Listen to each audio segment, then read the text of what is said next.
নমস্কার, দেখছেন নিউজ 18 বাংলা। আপনাদের সঙ্গে রয়েছে আমি সোনিয়া। ঘড়ির কাঁটায় ঠিক রাত 8টা মানে সময় দুয়ারের রিপোর্টারের। আর আপনারা জানেন দুয়ারের রিপোর্টার মানে বিভিন্ন প্রান্তের গুরুত্বপূর্ণ খবরগুলো আমরা তুলে ধরি, সঙ্গে থাকেন আমাদের প্রতিনিধিরা।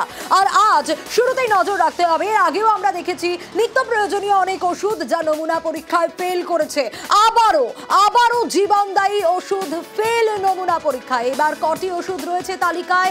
এবার 51টি জীবনদায়ী ওষুধের নমুনা পরীক্ষায় ফেল। তার মধ্যে যেরকম নিত্য প্রয়োজনীয় ওষুধ রয়েছে, প্রেশারের ওষুধ রয়েছে, নার্ভের ওষুধ রয়েছে, সেরকমই অ্যালার্জি, অ্যান্টিবায়োটিকও রয়েছে। কিন্তু কোন কোন ওষুধ রয়েছে আরো বিস্তারিত এ বিষয়ে জানাতে পারবে অভিজিৎ রয়েছে আমার সঙ্গে। অভিজিৎ, এবার 51টি ওষুধ নমুনা পরীক্ষায় ফেল করেছে। আগেও আমরা দেখেছি এরকম ছবি, কিন্তু এবার তালিকায় কোন কোন ওষুধ?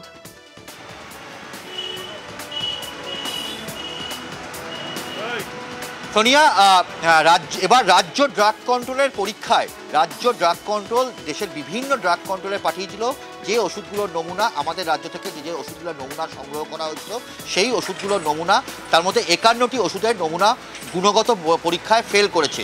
এবং গুণগত পরীক্ষায় শুধু ফেল করেছে নয়, তার মধ্যে 5টি ওষুধ অত্যন্ত গুরুত্বপূর্ণ জীবনদায়ী ওষুধ, সেই ওষুধগুলো সম্পূর্ণ জাল। অর্থাৎ কোম্পানি জেনে বুঝে সেই ওষুধগুলো জাল ওষুধ তারা বাজারে ছেড়েছে। এবং আরও 2টি ওষুধ যার স্ট্রিপ অর্থাৎ ওষুধের যে প্যাকেট, সেই ওষুধের প্যাকেট নকল করে জাল করে সেখানে অন্য উপাদান দিয়ে ওষুধ বাজারে ছাড়া হয়েছে। মোট 51টি ওষুধ গুণগত পরীক্ষায় ফেল করেছে। যেমন অত্যন্ত গুরুত্বপূর্ণ যাদের হাই ব্লাড প্রেশার রয়েছে তাদের ক্ষেত্রে টেলমিসার্টান গ্রুপের ওষুধ দেওয়া হয়। এবং তার সঙ্গে যাদের হাই ব্লাড প্রেশারের সঙ্গে যাদের হাই ব্লাড সুগার রয়েছে, অর্থাৎ রক্তে সুগারের মাত্রা অনেকটা বেশি এবং তারপরে ডাক্তার দেখানোর পর তার রক্তে প্রেশার ধরা পড়েছে, হাই ব্লাড প্রেশার, তখন ডাক্তাররা তাকে টেলমিসার্টান এবং অ্যামলোডিপিন বেসিলেট গ্রুপের ওষুধ দেয়। এবং দেখা যাচ্ছে যে সেই ওষুধের ক্ষেত্রে আদৌ টেলমিসার্টান গ্রুপের কোনো উপাদানই নেই। যেমন অ্যাজিকিওর 500, যার মধ্যে অ্যাজিথ্রোমাইসিন গ্রুপের অ্যান্টিবায়োটিক থাকে। নাক, কান, গলার সংক্রমণ, ফুসফুসের সংক্রমণ রুখতে এই ওষুধের বিকল্প নেই। সেই ওষুধে দেখা যাচ্ছে যে অ্যাজিথ্রোমাইসিন যে অ্যান্টিবায়োটিকটা থাকার কথা সেই অ্যান্টিবায়োটিক নেই তার মধ্যে। এরকম মোট 5টা ওষুধ সম্পূর্ণ জাল বলে চিহ্নিত করা হয়েছে। এবং আরও 2টি ওষুধ যার মধ্যে কফ বের করার ওষুধ এবং বাতের ব্যথার সঙ্গে জ্বর হলে যে ওষুধ ব্যবহার করা হয় সেই ওষুধের ক্ষেত্রেও দেখা যাচ্ছে যে সেখানে নকল করা হয়েছে স্ট্রিপ। অর্থাৎ যেভাবে রাজ্য কেন গোটা দেশ জুড়ে যেভাবে এই জাল ওষুধের রমরমা চলছে, তাতে চিকিৎসকরা আশঙ্কিত যে আদৌ তারা রোগীকে যে ওষুধ প্রেসক্রাইব করছেন সেই ওষুধে কাজ করছে না। এবং তার ফলে দেখা যাচ্ছে যে জাল ওষুধ খাচ্ছেন রোগী দিনের পর দিন। ওষুধে কাজ করবে কি করে, তার বরং শারীরিক অবস্থার আরও অবনতি হচ্ছে। ফলে চিকিৎসক রোগীর সম্পর্কের ক্ষেত্রেও অবনতি ঘটছে। আর এখান থেকেই চিকিৎসকরা যেটা জানাচ্ছেন যে যত দ্রুত সম্ভব আরও বেশি করে যাতে রাজ্য ড্রাগ কন্ট্রোল, কেন্দ্রীয় ড্রাগ কন্ট্রোল তারা যদি অভিযান চালায়, পরীক্ষা করে, তাহলে এই জাল ওষুধের রমরমা ব্যবসা অনেকটাই ধাক্কা খাবে। একেবারে অভিজিৎ, এবং বাজার থেকে 7টি ওষুধ প্রত্যাহারের নির্দেশও দেওয়া হয়েছে। আর এবার নজর রাখবো জাল আধার কার্ড চক্রের 3 পান্ডা ইতিমধ্যেই পুলিশের জালে। মুর্শিদাবাদের রানীনগর থেকে 3 জনকে গ্রেপ্তার করা হয়েছে। বাংলাদেশি অনুপ্রবেশকারীদের জাল আধার তৈরি করা হতো, কিভাবে চলতো, কতদিন ধরে এই কাজ চলতো? প্রণব রয়েছে আমার সঙ্গে, আরো বিস্তারিত জানতে পারবো। প্রণব, এই যে 3 জন জালে ধরা পড়েছে, আরো কি কেউ জড়িত আছে? এখনো পর্যন্ত তদন্তে কি উঠে আসছে? কতদিন ধরে এই কারবার চলছিল?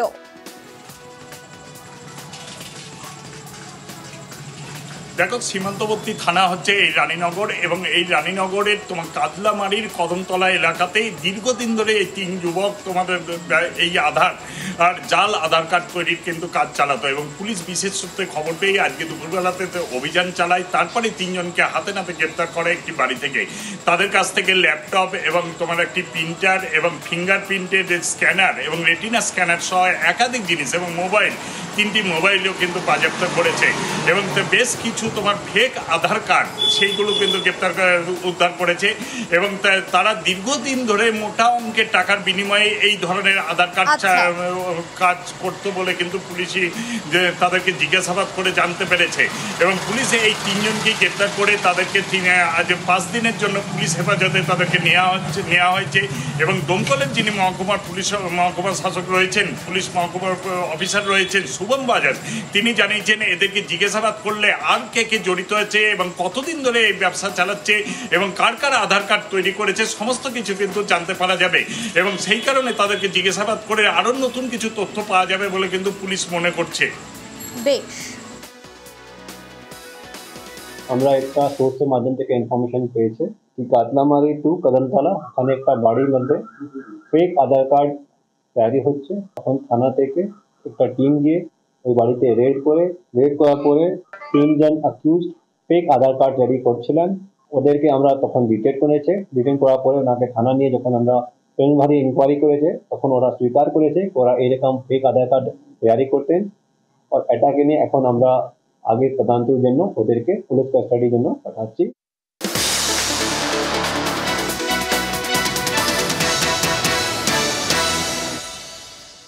ফিরলাম ব্রেকের পর, আর এবার নজর রাখবো জামালপুরে পোস্ট অফিসে প্রতারণায় সিআইডি তদন্ত, আর সিআইডি তদন্তের মধ্যেই হুমকি। হ্যাঁ, প্রতারিত পরিবারকে হুমকি দেওয়ার অভিযোগ, কিন্তু কারা এই হুমকি দিল আরো বিস্তারিত এই বিষয়ে জানাতে পারবে শরদিন্দু রয়েছে আমার সঙ্গে। শরদিন্দু, জামালপুরে পোস্ট অফিসে প্রতারণার ঘটনায় সিআইডি তদন্ত, কিন্তু সেই জায়গায় এই তদন্তের মধ্যে হুমকি কেন প্রতারিত পরিবারকে? কারা দিচ্ছে এই হুমকি?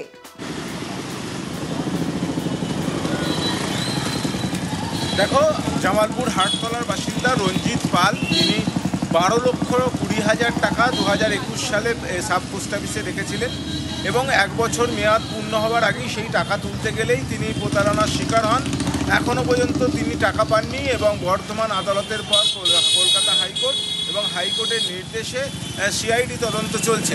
এর মাঝেই এই পরিবারকে এই আদালত থেকে মামলা তুলে নিতে হবে এই হুমকি দেওয়া হচ্ছে বলে অভিযোগ। পরিবারের সদস্যরা জানিয়েছেন যে তাদের নানান কাজে বাইরে যেতে হয় এবং রাস্তায় গেলেই তাদের কিন্তু মুখ ঢাকা, মুখে কাপড় বাঁধা, মোটর সাইকেলে আসা কিছু ব্যক্তি পাশ থেকে এই ধরনের হুমকি দিচ্ছে যে মামলা তুলে নিলে তাদের দেখে নেওয়া হবে, এমন হুমকিও তারা দেওয়া হচ্ছে। এবং এই ঘটনায় উদ্বিগ্ন আতঙ্কিত পরিবার, তারা ইতিমধ্যেই জেলা পুলিশ থেকে শুরু করে জানানো হয়েছে সাহারনপুর বটতলা থেকে চৌগুড়িয়াপুলের মাঝামাঝি পয়েন্টে কিছু অচেনা ব্যক্তি আমাকে ভয় দেখায়, বলে কেস তুলে নিতে হবে, না তুলে নিলে এর ফল ভালো হবে না। লোক দুটো মুখে রুমাল বাঁধা ছিল, হেলমেট পরা ছিল। কতদিন আগে ঘটনা হয়েছে? বেশ কিছুদিন আগে। কোন কেস? ওই জামালপুর পোস্ট অফিসে যে কেস করেছি 12,20,000 টাকা চুরি হয়েছে সেই কেস। বর্ধমান এসপিকে চিঠি করেছি, এসপি কোনো কিছু গুরুত্ব দেয়নি। ডিআইজি সিআইডি থেকে কল করেছিল, কাগজপত্র হোয়াটসঅ্যাপ করেছি, কাগজপত্র চেয়েছিল যা চিঠি পাওয়ার পর। কিন্তু আমার পরিবারে যদি কিছু হয়ে যায় এখন কে দায়ভার নেবে? আমার টাকা পয়সার ব্যাপার নিয়ে দ্বারস্থ হয়েছি কলকাতা হাইকোর্টে। হ্যাঁ, কোথায় টাকা রেখেছিলেন? পোস্ট অফিসে। কত টাকা? 12,20,000 টাকা। দিয়ে সেটা কি পাননি এখনো? না, এখনো পর্যন্ত পাওয়া যায়নি।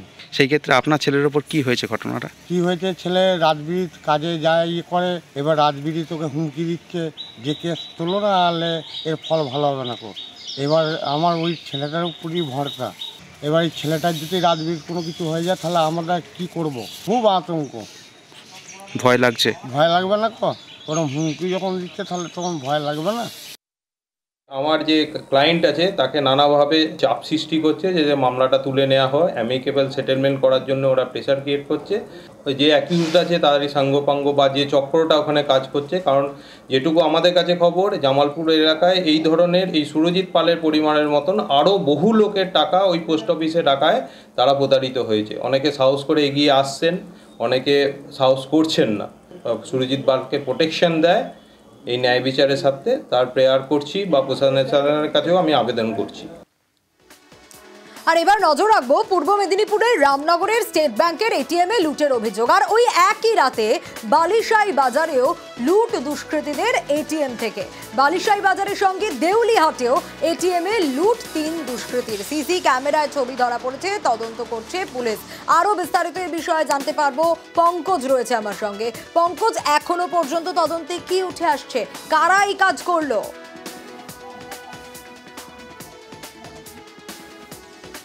দেখো সোনিয়া, এখনো পর্যন্ত তদন্তে উঠে এসছে যেখানে পুলিশ প্রশাসন জানাচ্ছেন প্রায় 35 লক্ষ টাকা লুট হয়েছে এই দুটি এটিএমে। এই যে রামনগর বালিশাই বাজারে, যেখানে বালিশাই রামনগর 2 ব্লকের কাছে এই এটিএম ছিল, স্টেট ব্যাংকের এটিএম সেখানে, এবং তার থেকে প্রায় 200 মিটার দূরে দেউলিহাটে সেখানেও এটিএম ছিল স্টেট ব্যাংকে।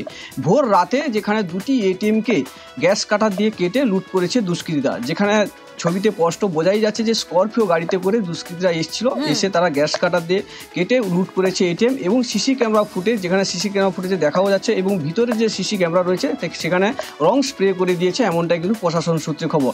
তবে পুলিশ প্রশাসন এখন পর্যন্ত ব্যাংকের তরফ থেকে কোনো অভিযোগ পায়নি। তবে পুলিশ স্বতঃপ্রণোদিত হয়ে নিজেরাই কিন্তু তদন্ত শুরু করছেন। তবে পুরো বিষয় ঘটনা এই যে গত 3 মাস আগে এই একই ঘটনা ঘটেছিল রামনগর এলাকায়, এটিএম কেটে লুট। তারপরে যে এই ঘটনা এলাকায় কিন্তু চাঞ্চল্য ছড়েছে। তবে পুরো বিষয় তদন্ত করছে রামনগর থানার পুলিশ। পুলিশের নজরদারির দিকে আসে, নাইটে টহলদারি দেয় পুলিশ? নাইটে টহলদারি এইগুলো দেয় না, আমাদের নাইট গার্ড আছে নিয়ে এসে সে দেয়। আপনি বালিশাই নাইট গার্ডও আছে? হ্যাঁ আছে। অন্যদিকে রাষ্ট্রায়ত্ত ব্যাংকের গ্রাহকদের সঙ্গে প্রতারণা। হ্যাঁ, রসিদ, ফিক্সড ডিপোজিট, সার্টিফিকেট এগুলো দেওয়া হচ্ছে না, এমনটাই অভিযোগ। কিন্তু কেন, কি কারণ? দিগ্বিজয় রয়েছে আমার সঙ্গে। দিগ্বিজয়, কি কারণ? 15 লক্ষ টাকা প্রতারণার অভিযোগে ইতিমধ্যে ব্যাংক এজেন্টও গ্রেপ্তার, কিন্তু কেন এই স্লিপ রিসিপ্টগুলো দেওয়া হচ্ছে না?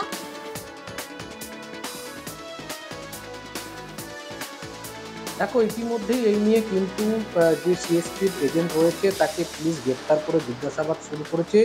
ডেবরা ব্লকের 2 নম্বর ভরতপুর গ্রাম পঞ্চায়েতের একটি রাষ্ট্রায়ত্ত ব্যাংকের যে সিএসপি সেন্টার রয়েছে সেখানে এক এজেন্টের বিরুদ্ধে 15 লক্ষ টাকারও বেশি প্রতারণার অভিযোগ উঠেছে। কেউ ফিক্সড ডিপোজিট করেছে, কেউ টাকা রেখেছে, কিন্তু তার কোনো রসিদ দিচ্ছে না।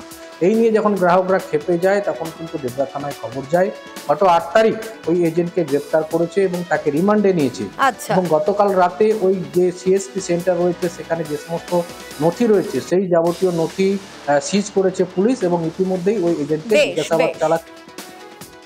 কখনো বলছে যে বুড়ো আঙুল টিপা হচ্ছে, কিন্তু বুড়ো আঙুলের বলছে এখনো নেট নেই, আবার টিপাচ্ছে এরকম করে 2-3 বার টিপার পরে বলছে এবার বলে হ্যাঁ এবার এসে গেছে, কত টাকা নেবে।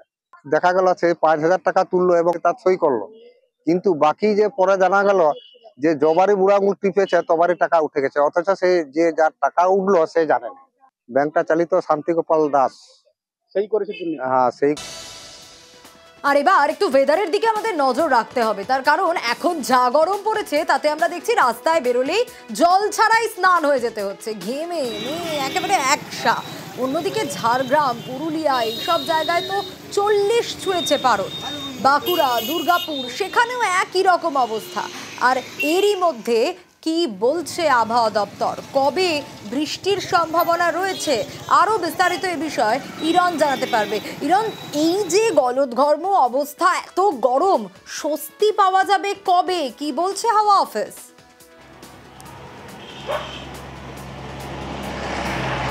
দেখো, আগামীকাল অর্থাৎ বৃহস্পতিবার পর্যন্ত এই তাপপ্রবাহ বিভিন্ন জেলায় রয়েছে, সেগুলো চলতে থাকবে এবং অস্বস্তিকর যে আবহাওয়া সেটা থাকবে। মাঝে মধ্যে দক্ষিণবঙ্গে বিভিন্ন জেলায় বৃষ্টিপাত রয়েছে, তবে সেটা মাঝারি থেকে শুরু করে হালকা বৃষ্টিপাত, যদিও তার পরবর্তী থেকে কালবৈশাখীর প্রভাব রয়েছে। মূলত আবহাওয়া দপ্তর তরফ থেকে যে খবর পাওয়া যাচ্ছে তাতে পশ্চিম বর্ধমান, পশ্চিম মেদিনীপুর, বীরভূম জেলাতে তাপপ্রবাহ আগামীকাল পর্যন্ত চলবে। কলকাতা সহ দক্ষিণবঙ্গের সব জেলাতেই গরম অস্বস্তি থাকছে। তবে বৃহস্পতিবার শুক্রবার কালবৈশাখী সতর্কতা রয়েছে। কোথায় কোথায় রয়েছে? বীরভূম, মুর্শিদাবাদ, নদিয়া, পূর্ব বর্ধমান, ঝাড়গ্রাম, পশ্চিম মেদিনীপুর, পুরুলিয়া, বাঁকুড়া অঞ্চলে।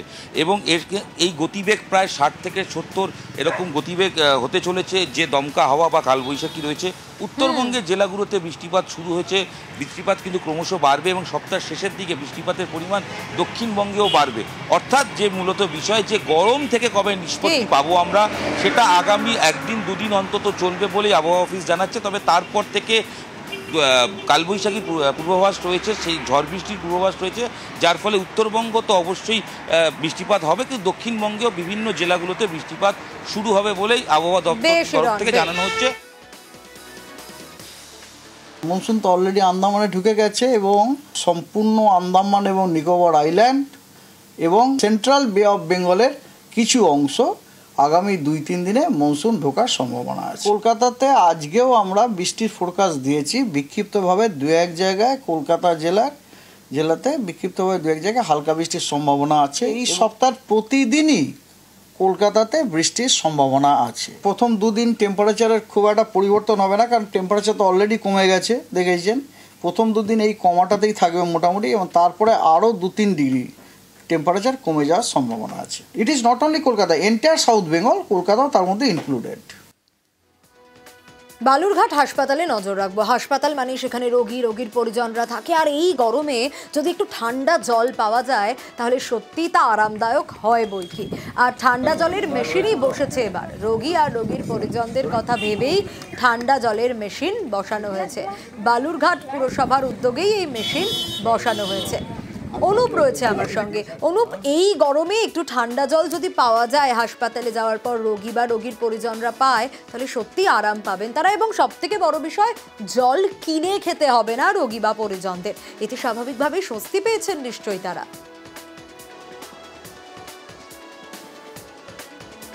একদমই সোনিয়া, দেখো সাময়িকভাবে স্বস্তি তো বটেই, কারণ যে তাপদাহ চলছে সেই ক্ষেত্রে কিন্তু বালুরঘাট যে সুপার স্পেশালিটি হাসপাতাল, জেলার সুপার স্পেশালিটি হাসপাতাল, সেখানে কিন্তু রোগীর পরিবারের লোকেরা যারা সেখানে ভিড় করেন সকাল থেকে রাত অবধি, তাদের জন্যই এই উদ্যোগ বালুরঘাট পৌরসভার। কারণ দীর্ঘদিন ওই এলাকায় সেরকম ধরনের ঠান্ডা পানীয় জলের কোনো ব্যবস্থা ছিল না, সে কারণে সুপার স্পেশালিটি হাসপাতালের সামনে মা ক্যান্টিনের পাশেই ঠিক এই মেশিনটি কিন্তু আজ উদ্বোধন করা হলো জনসাধারণের জন্য। উপস্থিত ছিলেন বালুরঘাট পৌরসভার চেয়ারম্যান এবং দক্ষিণ দিনাজপুর জেলা শাসক বিজিন কৃষ্ণা, দুজনেই। তারা সেই জলের যে পানীয় জলের যে প্রজেক্ট, সেটা কিন্তু আজকে তারা উদ্বোধন করেন, এবং এই যা পানীয় জল, ঠান্ডা পানীয় জলের ব্যবস্থা হওয়ায় কিন্তু খুশি রোগীর আত্মীয়রা। কারণ আজকে আমরা এখানে একটা বিশুদ্ধ ঠান্ডা পানীয় জলের মেশিন, সেটা আজকে আমরা ওপেন করলাম, খুলে দিলাম সাধারণ মানুষের জন্য। এখান থেকে এখন প্রতিনিয়ত রোগীর আত্মীয় স্বজন থেকে শুরু করে মানে সাধারণ মানুষ এখানে যারা হসপিটালে আসবেন, মা ক্যান্টিনে আসবেন, সবাই কিন্তু এখান থেকে যে ঠান্ডা পানীয় জল, সেটা কিন্তু এখান থেকে তারা পাবে। জলের ব্যবস্থার জন্য বলছি যে খুব ভালো, কারণ ওই 10 তলাতে প্রচুর পেশেন্ট পার্টিরা আসে, তারা হলে অসুবিধা হয়, এইটা করে খুব সুবিধা হলো। বালুরঘাট মিউনিসিপ্যালিটি এটা করলো, এর জন্য আমরা অনেক ধন্যবাদ জানাচ্ছি। তো পেশেন্ট পার্টি এবং পাবলিক সবাই এই জলটা খেয়ে বাঁচবে। নজর রাখবো এবার ভগবান গোলার দিকে। 3টে পরিবার, তারা বিদ্যুৎ পায়নি। হ্যাঁ, 5 বছর ধরে আশেপাশের সব বাড়িতেই কিন্তু ইলেকট্রিসিটি রয়েছে, কিন্তু এই 3 পরিবারে বিদ্যুৎ ছিল না। 5 বছর পর অবশেষে ভগবান গোলা থানার তৎপরতায় সমস্যার সমাধান হয়েছে। প্রণব রয়েছে আমার সঙ্গে। প্রণব, বিদ্যুৎ দপ্তরেও তো জানানো হয়েছিল একাধিকবার, কিন্তু কোনো রকম কোনো লাভ হয়নি। এই গরমের মধ্যে বিদ্যুৎ না থাকা 5টা বছর ধরে কি কারণ? মূলত এখন তো সমস্যার সমাধান হয়েছে, তারাও খুশি, কিন্তু কি কারণ যে কারণে 5 বছর এই 3 পরিবার বিদ্যুৎ পায়নি?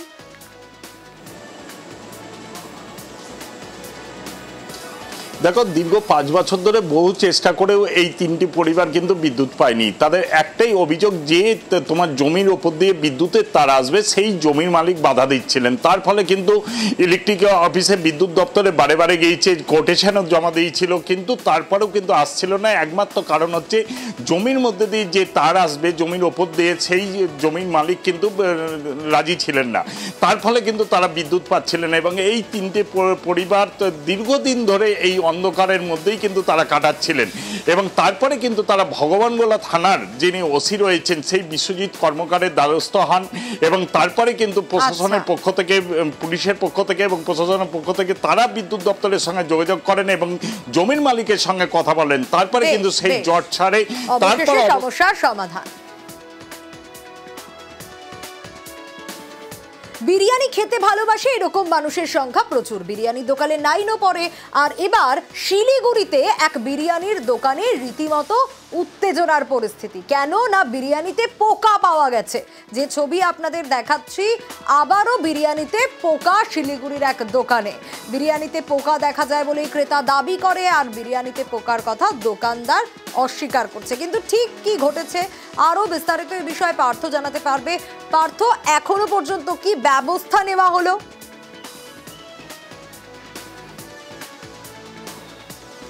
দেখো, তোমাকে প্রথমে জেনে রাখি যে মাস দেড়েক আগে কিন্তু শিলিগুড়ির লেকটাউনে একটি বিরিয়ানির দোকানে একই রকম ঘটনা ঘটে এবং সেই ঘটনার পর কিন্তু সেই বিরিয়ানির দোকানটিকে বন্ধ করে দেওয়া হয় এবং ফুড ডিপার্টমেন্ট থেকে তারা ফুড সিকিউরিটি ডিপার্টমেন্ট থেকে তদন্ত আসে।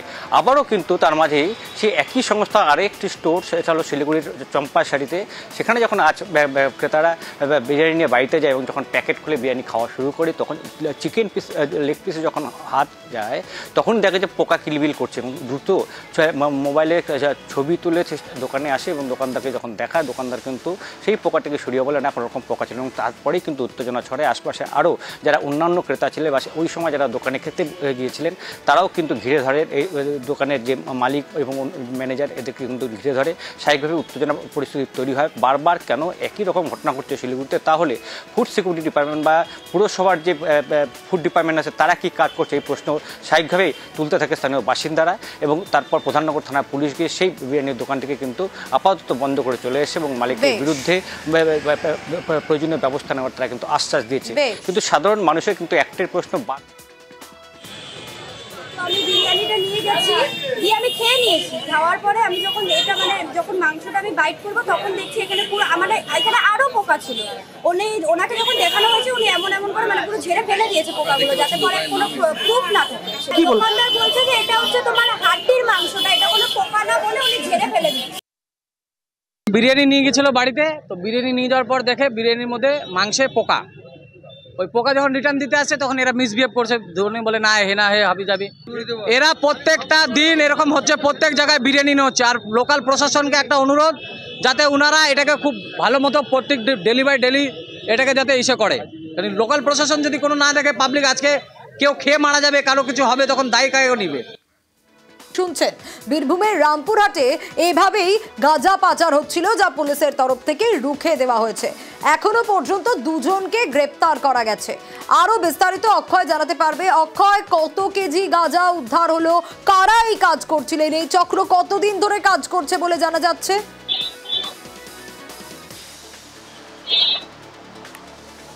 দেখো, তোমাকে জানিয়ে রাখি, রামপুরহাট থানার পুলিশ গোপন সূত্রে খবর পেয়ে একটি সরকারি বাসে হানা দেয়। সেই সরকারি বাসটি কোথায় থেকে আসছিল? শিলিগুড়ি থেকে রামপুরহাটের দিকে আসছিল। হঠাৎই সেই সরকারি বাসে আজ যখন বিকেলে হানা দেয় রামপুরহাট থানার পুলিশ এবং রামপুরহাট মহকুমা পুলিশ আধিকারিক, সেখানে অবাক করার এক কাণ্ড উঠে আসে। প্লাস্টিক যে পাপোশ, সেই পাপোশের আড়ালেই কিন্তু গাঁজাগুলি পাচার করা হচ্ছিল। এবং পুলিশ সূত্রে যেটা আমরা জানতে পারছি, প্রায় 40 থেকে 50 কেজি সেখানে গাঁজা মজুদ ছিল। এবং এই ঘটনায় দুজনকে গ্রেপ্তার করেছে রামপুরহাট থানার পুলিশ। একজনের বাড়ি জানতে পারছি আমরা নকশালবাড়ি এবং একজনের বাড়ি রামপুরহাট। পুলিশ সূত্রে আরো যেটা জানতে পারছি যে এই গাঁজা পাচার চক্র কিন্তু একটি বড় ধরনের চক্র জড়িত আছে এবং তাদের জেরা করে এদের মাথাকে সেই বিষয়ে তদন্তে নেমেছে রামপুরহাট থানার পুলিশ। বেশ,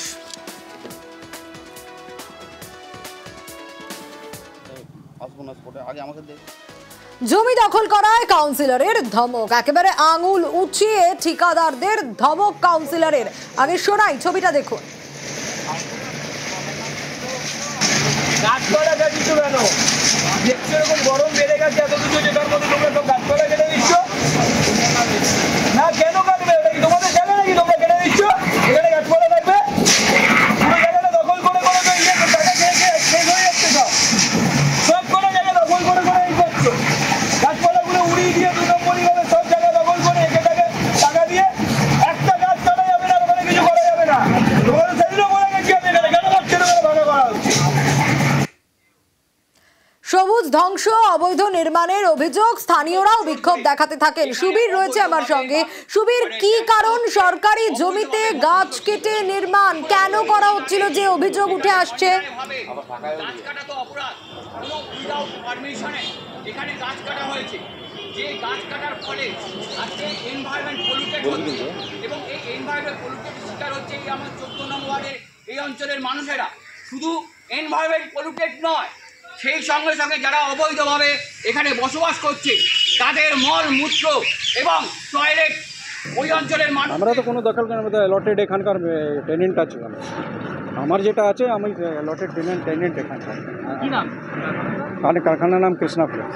মানে আপনি বলছেন বৈধ, এটা আমারটা বৈধ আছে, আমি অন্যটা তো বলতে পারবো না। আমারটা আমার বৈধ আছে। গাছ কাটা হচ্ছে দেখেছেন? গাছ কাটছে, গাছ কাটা আমি এরকম দেখিনি, কিন্তু হ্যাঁ অনেকগুলো যে জমিগুলো ছিল, যে ভ্যাকেন্ট এরিয়াগুলো ছিল, যেটা আস্তে আস্তে সব কনস্ট্রাকশন হয়ে যাচ্ছে। পিছনে তো জঙ্গল ছিল, এরকম তো বড় গাছ তো কিছু ছিল না। সুবীর রয়েছে আমার সঙ্গে। সুবীর, সবুজ ধ্বংসের অভিযোগ, ঠিকাদার কেন এই কাজ করছিলেন, কেন সরকারি গাছ কাটছিলেন, এই অভিযোগ যে উঠে আসছে, কি কারণ?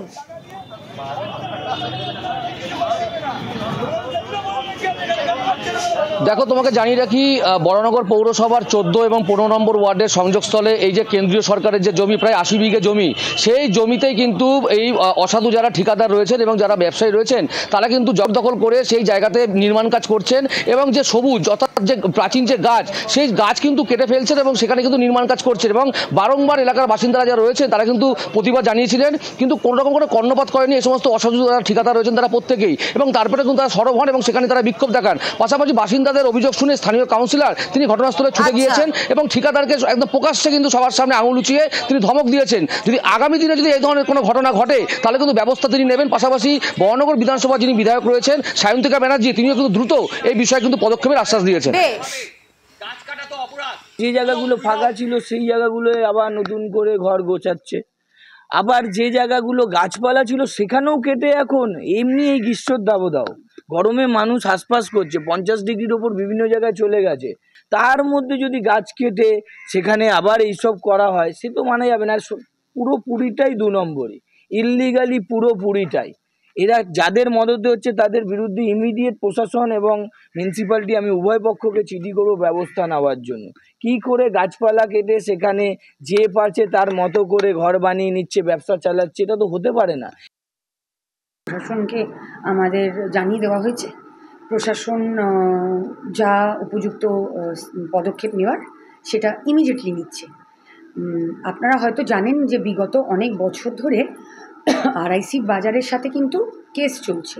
এবারে যেটা হয় যে গার্জিয়ানলেস যখনই হয়ে যাচ্ছে জায়গাটা, যখন আমরা কোনো গাছ কাটা, আপনারা নিশ্চয়ই জানেন পরিবেশ দপ্তর পরিবেশ দূষণ একটা হচ্ছে, সেই সঙ্গে কি হচ্ছে গাছ কাটাতে একটা প্রচণ্ড অপরাধ, প্রচুর বেআইনি কনস্ট্রাকশন, কোনো অনুমতি ছাড়া এখানে হতে পারে না।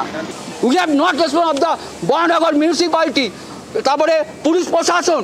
যদি এর কোনো সুরাহা ব্যবস্থা না হয় আগামী দিনে আমাদের একটা টোকেন প্রতিবাদ আগামী দিনে আমরা। আর এবার নজর রাখবো, ভূগর্ভ থেকে জল তুলে বোরিং, হ্যাঁ, কাজ বন্ধের নির্দেশ দেওয়া হয়েছে উলুবেড়িয়া পুরসভার তরফ থেকে।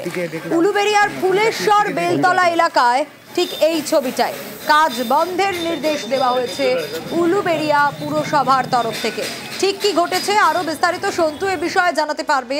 সন্তু, ভূগর্ভ থেকে জল তুলে বোরিং এর কাজে কেন? দেখো, যেটা অভিযোগ উলুবেড়িয়া পুরসভার 21 নম্বর ওয়ার্ডের ফুলেশ্বর বেলতলা, সেখানেই কিন্তু একটি আবাসনের বিরুদ্ধে অভিযোগ যে তাদের পানীয় জলের চাহিদা মেটাতে কিন্তু সেই ভূগর্ভের জল তোলার জন্য বোরিংয়ের কাজ করা হচ্ছে।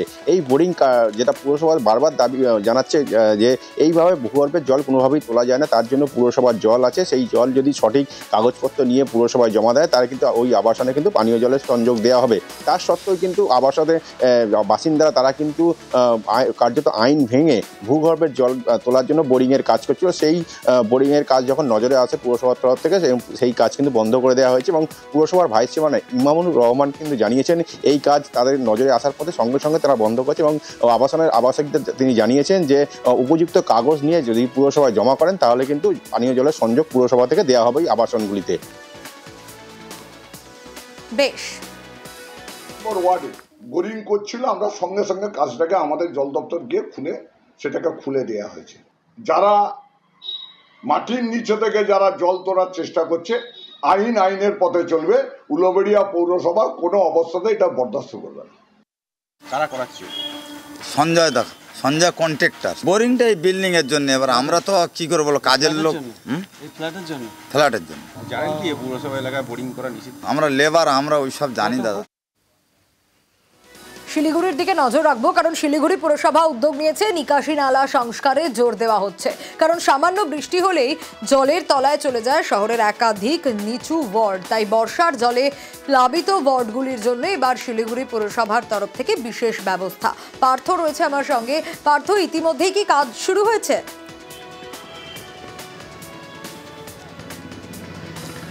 দেখো, বর্ষা আসতে আর বেশি দেরি নেই। আর তার আগে কিন্তু প্রতি বছর যে ঝক্কি পোহাতে হয় পুরসভাকে, বা যে অভিযোগ ওঠে পুরসভার বিরুদ্ধে, বিশেষ করে এই বেহাল নিকাশি নালা নিয়ে, তার জন্যই কিন্তু আজ মেয়র বিভিন্ন বিভাগের সঙ্গে জরুরি বৈঠক করেন এবং সেখানেই তারা ঠিক করে যে শিলিগুড়ি পুরসভাতে আগামী 1 জুন থেকে শিলিগুড়ি পুরসভাতেই কিন্তু বিপর্যয় মোকাবিলায় একটা সেন্ট্রালি কন্ট্রোল রুম খোলা হবে। এছাড়া যে শহরে যে আরও 5টি পুরসভার বড় অফিস রয়েছে, যা এর আগে কখনো সেখানে কন্ট্রোল রুম ছিল না, সেখানে এইবার সেই বড় অফিসগুলো তো কন্ট্রোল রুম খোলা হচ্ছে।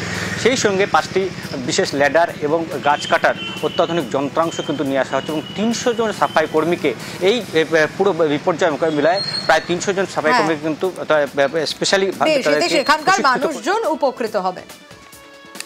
জুনের 1 তারিখ থেকে আমাদের কন্ট্রোল রুমগুলো চালু হবে। সেন্ট্রাল অফিসে একটা থাকবে, আর 5টা বড়োতে 5টা কন্ট্রোল রুম থাকবে।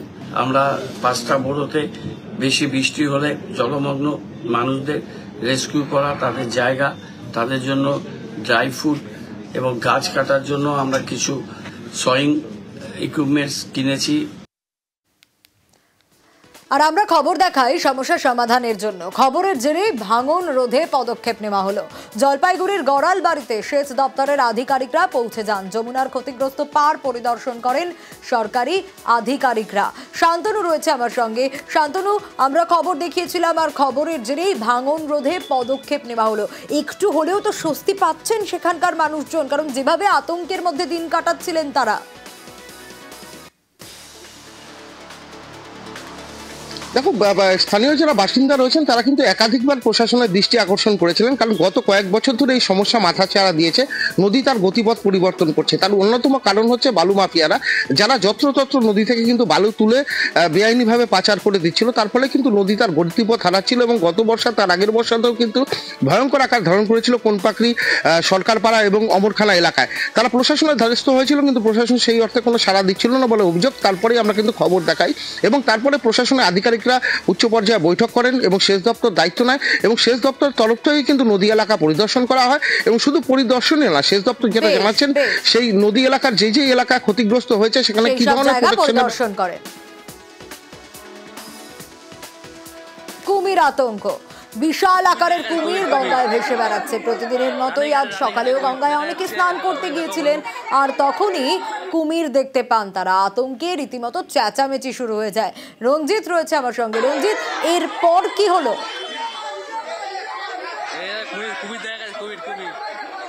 দেখো, নতুন নয়, নদিয়াতে এর আগেও বারবার গঙ্গাতে বিভিন্ন জায়গায় জেলার কুমিরের দর্শন মিলেছিল, কিন্তু নতুন করে নবদ্বীপের রানীঘাট এলাকায় কুমিরের দর্শন আজ সকালে মেলে এবং তারপর থেকে চাঞ্চল্যের পাশাপাশি আতঙ্ক ছড়িয়ে পড়ে। কারণ নবদ্বীপ তীর্থস্থান, সেখানে বহু পর্যটক, বহু দর্শনার্থী বা যারা স্থানীয় বাসিন্দা রয়েছে তারা প্রতিদিন বিভিন্ন ঘাটে স্নান করে এবং রানীঘাট এলাকা একেবারে সেখানে বহু মানুষ, বহু পর্যটক সেখানে স্নান করে। আজ একেবারে সেখানে সরাসরি এক দৃশ্য দেখতে পাচ্ছ, সেখানে কুমির ভেসে ওঠে। তারপরে কিন্তু আতঙ্ক ছড়িয়ে পড়ে। ইতিমধ্যে স্থানীয় কাউন্সিলর বিষয়টি প্রশাসনের নজরে আনে। ইতিমধ্যে প্রশাসন থেকে ব্যবস্থা নেওয়ার চেষ্টা চলছে এবং যে নজর রাখা হচ্ছে গঙ্গার উপর এবং পর্যটক বা যারা দর্শনার্থী, যারা স্থানীয় বাসিন্দা, প্রত্যেককেই সতর্ক করা হয়েছে। এবং এই কুমির দর্শন কিন্তু নদিয়া জেলায় প্রথম নয়, এর আগেও বিভিন্ন জায়গাতে, বিভিন্ন ব্লকে গঙ্গার তীরবর্তী এলাকাতে কুমিরের দর্শন মিলেছিল। ফলে নতুন করে কুমিরের দর্শন মেলায় কিন্তু স্বাভাবিকভাবেই একটা আতঙ্কের পরিবেশ তৈরি হয়েছে। ছড়াবেই বেশ। রানীঘাটে কুমির দেখা যাচ্ছে, দেখো বন্ধু। ঝাড়গ্রামের আদিবাসী মেলা, মা হারিয়ে গিয়েছিলেন লাভপুরের রূপালী হেমব্রম। আর ভাবুন তো, 25টা বছর পর সেই মাকেই যখন সন্তান ফিরে পেল, তখন তার আনন্দটা কতটা হয়। হ্যাঁ, রাজস্থানের এক আশ্রমে খোঁজ পাওয়া গেছে। আরও বিস্তারিত জানাতে পারবে ইন্দ্রজিৎ, ঠিক কি ঘটেছে? 25 বছর পর কিভাবে খোঁজ মিলল এই মহিলার?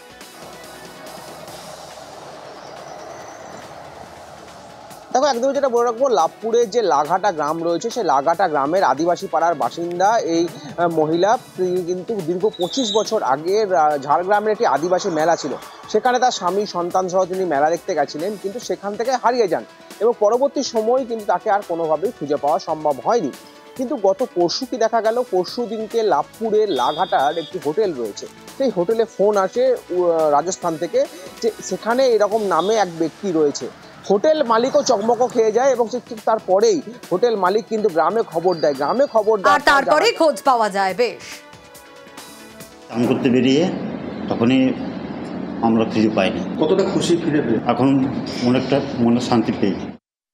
2001 সালে লাভপুর বিধানসভার লাঘাটা আদিবাসী গ্রাম থেকে এক মহিলা তিনি নিখোঁজ হয়ে যান। 24-25 বছর ধরে কোনো খবর পাওয়া যায়নি। গতকাল রাজস্থান থেকে একটা ফোন আসে লাভপুরে যে তাদের হোমে একজন আদিবাসী ভদ্রমহিলা আছেন, যিনি যে আমার নাম এই এবং আমার বাড়ি লাঘাটা লাভপুর। তখন সেখানকার কর্তৃপক্ষ আছে, তারা যোগাযোগ করে, তারপরে ভিডিও কলের মাধ্যমে যোগাযোগ হয়। মাও ছেলেকে চিনতে পারে, ছেলেও মাকে চিনতে পারে। আমার বড় ছেলে এবং আমাদের আদিবাসী সেলের ব্লক প্রেসিডেন্ট এদেরকে নিয়ে রাজস্থান রওনা হচ্ছি, এই আশা নিয়ে যে সে আদিবাসী মাকে যাতে তার ছেলেদের সাথে আমরা সুস্থভাবে নিয়ে এসে যোগাযোগ করে দিতে পারি। 10 নম্বর জাতীয় সড়ক বন্ধ থাকবে, সংস্কারের জন্যই বন্ধ থাকবে বাংলা সিকিম লাইফলাইন। কিন্তু কতদিন বন্ধ থাকবে, কতক্ষণ থেকে কতক্ষণ বন্ধ থাকবে, পার্থর কাছ থেকে আরো ডিটেল আপডেট পাবো। পার্থ, কবে থেকে কতক্ষণের জন্য বন্ধ থাকবে? আর তাহলে তো বিকল্প পথে, ঘুর পথে যাতায়াত করতে হবে। একেবারে তাই, দেখো এরকম দুদফায় কিন্তু বন্ধ ছিল জাতীয় সড়ক। কারণ আমরা জানি গত বছর টানা বৃষ্টির জেরে 10 নম্বর জাতীয় সড়কের একাধিক জায়গায় কিন্তু বড়সড় ধস এবং তাতে রাস্তার ক্ষতি হয়। এবং নতুন করে আগামীকাল অর্থাৎ 15, 17 এবং 19 এই 3 দিন কিন্তু সকাল 9টা থেকে সন্ধ্যে 6টা পর্যন্ত জাতীয় সড়ক পুরোপুরি বন্ধ থাকবে।